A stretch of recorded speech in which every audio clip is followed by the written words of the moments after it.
I scream, you scream, we all scream.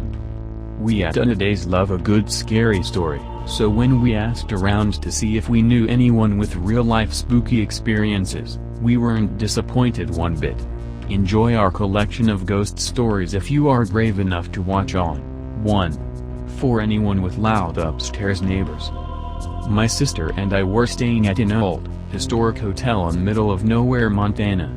The building had been in use since the 1800s. My sister loves this place and has frequented it many times over the years. I was kept up all night by someone pacing around on the hardwood floors in the room above ours. Drove me crazy. In the morning, I asked my sister how she could sleep through it, and she told me that the upstairs of the building used to be a ballroom, but now it's carpeted and empty. The hotel staff confirmed that nobody was up there, and furthermore, if they were, I wouldn't have heard heels on hardwood floor. Weird. Christy, too. That's right. I was at a slumber party in 8th grade with a few of my friends when we decided, stupidly, to have a seance in her unfinished basement. We were having fun and giggling as we were trying to figure out who to summon when someone suggested Jack the Ripper, a serial killer from the late 1800s, and I immediately got a pit in my stomach. No comma, I spoke up, we shouldn't summon something evil. That's right, comma, called a man's voice from the other side of the cellar.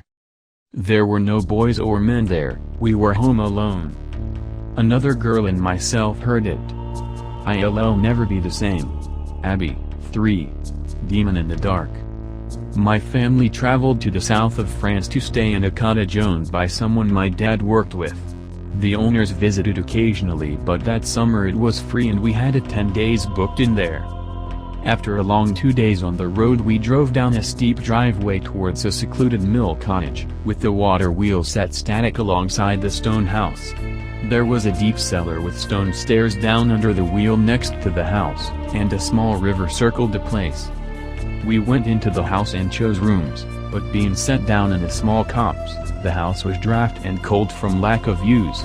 We settled in and turned all of the heating on, yet the house remained cold and felt damp. The first night we had set a fire in the living room and listened to a couple of audiobooks before my sister and I went to sleep. My parents stayed up a little longer then went to bed. Around midnight they both woke up at exactly the same time, and the door to their bedroom was opening slowly. At first they thought it was my sister until they saw a large dark silhouette of a man framed in the doorway, standing stock still, just looking in their direction as if appraising them. After a short period, the shape turned and started to move, as if satisfied, and disappeared. They looked at each other, but didn't speak, and both went back to sleep. The next morning the house felt warm and dry, and sunlight was back through the windows, as if something had lifted, and accepted them. They spoke the next day and both agreed that although they were skeptics, it could not have been anything other than something supernatural in that doorway, deciding their worth. Dave, 4. Full heart, wet hands. So I used to live at this address, XXXXXX. The houses were built to house the people building the railway in Derby in the 1800s. I only found this out after I left the house. Thankfully, it was a creepy house, really foreboding, and every time I washed my hair in the shower, every time I opened my eyes, I expected something to be there. Anyway, I came back from an afternoon lecture one afternoon, opened the door, walked up the first flight of stairs and saw a wet handprint on the floor, a really wet handprint. I was a bit like very strange at that moment, but I didn't freak out. It was just out the ordinary. So I walked up to see my housemate, Ed. I opened the door and he was on the phone to his girlfriend, not crying but massively in distress. That was when the penny dropped.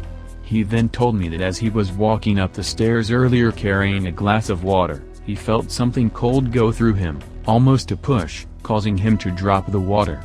He picked up the glass and ran upstairs to his room. The water falling out the glass had created a handprint on the floor. Literally, a handprint. Every digit was in proportion. I did freak out at that moment as I'd put 2 and 2 together. I told everyone to get out the house, which we did, but then sheepishly returned after a FIFA session around another friend's house. It was genuinely terrifying. Might not sound it, but it was haha. And all true. If someone offered me $50 to go back and spend the night there by myself, despite the fact I lived there for a year with almost no incident, I wouldn't. There was something there that didn't want 6 college guys there. Unfortunately, I don't have a photo of the handprint. This was in 2012, prior to the culture of taking a photo, selfie of literally everything. I wish I had though. Alex, 5. House for sale, currently occupied. When I was a kid, we lived in a haunted house. Strange things happened all the time. For example, my dad and I were alone in the kitchen one day making a snack. We put a plate on the kitchen counter and walked away to the fridge. We got what we wanted out of the fridge, turned around to walk back to the counter, and the plate flew off the kitchen counter and broke on the floor. My dad tried to calm me by saying the plate must have been blown off the counter, but let's face it, the plate wasn't near the edge of the counter, and there were no windows or doors open. No one else was home. We erred. I also woke up to an old lady standing by bed on more than one occasion. I told myself I was dreaming. This part might be dark, but here's the rest of the story. Years later, I looked up the address and found that an old couple lived there for many years right before we moved in. Apparently, the house was broken into and the old woman was raped and murdered. The old man sold the house and moved. We were the first occupants since the incident. WTF. We only lived there for about a year.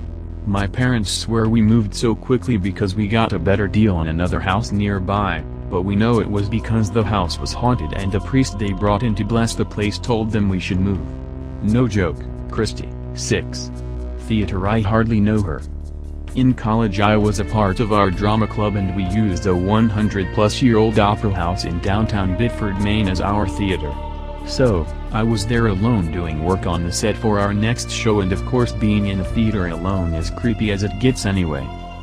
This theater was old enough to have the wooden walkways above the stage that went from one side to the other. As I am painting, I could have sworn I heard someone run across them multiple times.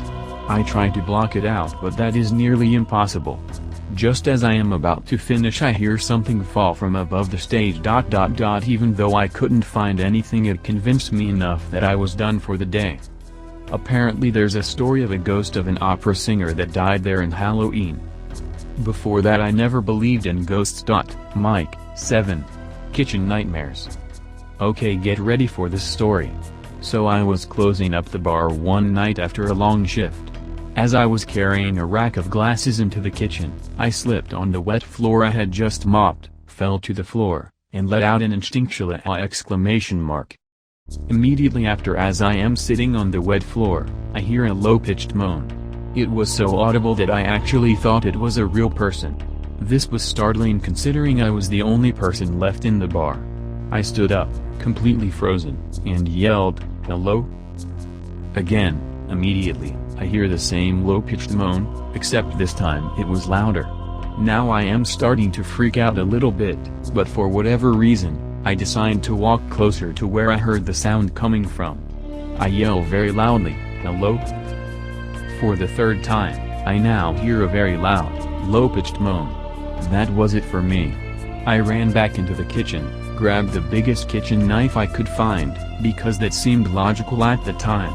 Haha, grabbed my purse, ran out the door, and never looked back.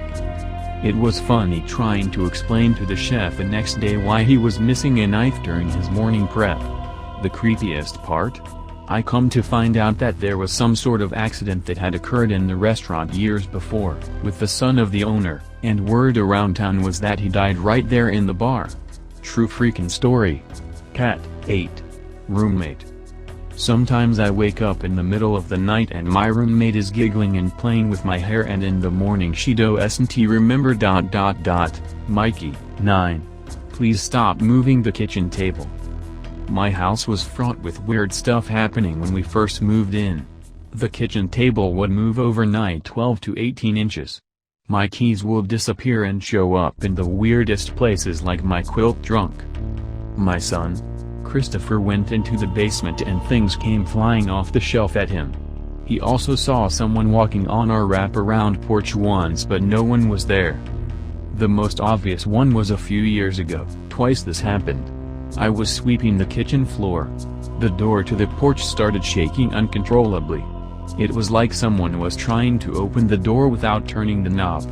Lasted about 15 seconds. Keep in mind this is a wraparound porch completely enclosed. I knew it was bad because my dogs, who will bark at a butterfly flying past the window, all looked up at the door and stepped back. Both times it happened I was doing the same thing about the same time at night. By the way, as a side note, I walked into the kitchen table one night while going to the bathroom. It was not the first time I walked into the kitchen table because it was moved. So I just said, "Please stop moving the kitchen table," and it never moved again. Barbara, 10. Orb, you glad I said banana? I have a photo of ghosts from the Queen Mary in Long Beach, California. The ship is notoriously haunted, something about a collision with a Russian submarine in World War I or World War II. I went there in junior high with some friends and we found an old ballroom that had weird vibes. We were dancing around and playing in there. My friend's mom took some photos. When we got them developed, there were orbs, even a ghostly hand showed up in one of them. I was also just in New Orleans this time last year. We stayed in a house on St. Charles built in the 1800s. My fiancé saw a ghost twice in the house. Ashton.